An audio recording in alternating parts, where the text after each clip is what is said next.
Bien-aimé, on a résolu, du moins je nous ai invités à lire et méditer sa parole si on veut être des témoins, si on veut accomplir, si on veut payer le prix pour, si on veut vivre, comment tu appelles ça, on veut accomplir ses desseins. Amen. Donc, il faut dire que payer le prix, ça fait très mal. Et le titre de mon partage, c'est s'offrir à Dieu. S'offrir à Dieu, Dieu veut que nous soyons un sacrifice vivant.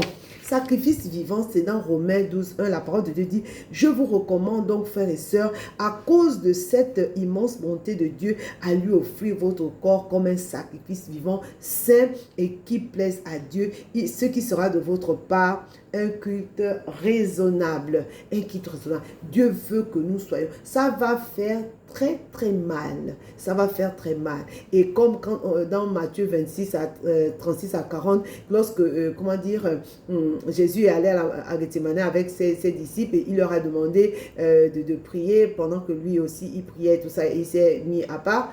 Il est revenu, ils étaient endormis. Affronter les enfants, les desseins de Dieu va nous mettre dans la solitude. On est seul. Regardez, les disciples là dorment alors que c'est un moment crucial. Pendant que Jésus est en train de transpirer, pendant que Jésus est en train de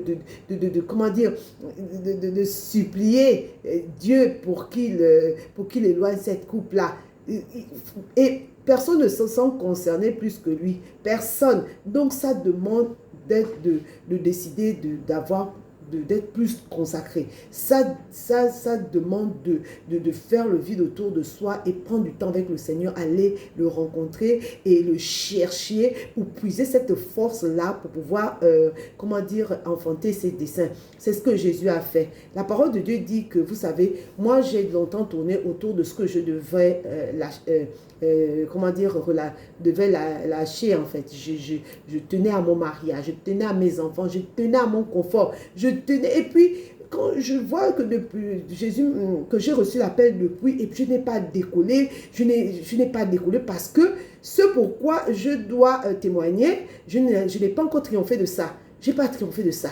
Et à un moment donné, j'en ai eu marre parce que à la vérité Dieu on attend quoi, souvent on attend que on va voir le chemin tout tracé, ou bien on fait des détours alors que la situation dont on doit triompher elle est en face.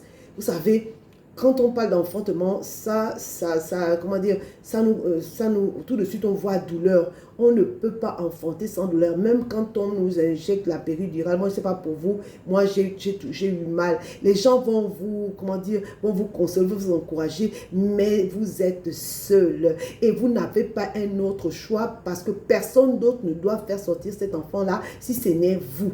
À un moment donné, voilà, vous allez marcher autour de la salle, vous allez faire ce que vous allez faire, mais à un moment donné, il va falloir monter sur la table et enfanter cet enfant-là. C'est comme ça. C'est-à-dire que être témoin, il faut avoir une histoire. Il faut avoir une histoire. Pourquoi Jésus a été souverainement élevé? Parce qu'il n'a pas regardé comme une poire arrachée d'être l'égal de Dieu. Pourquoi il a été souverainement élevé? Parce qu'il a choisi de payer le prix. C'est pour ça que Dieu l'a souverainement élevé. À cause de sa piété, à cause de son obéissance, il a été, vous savez, l'obéissance, produit la puissance.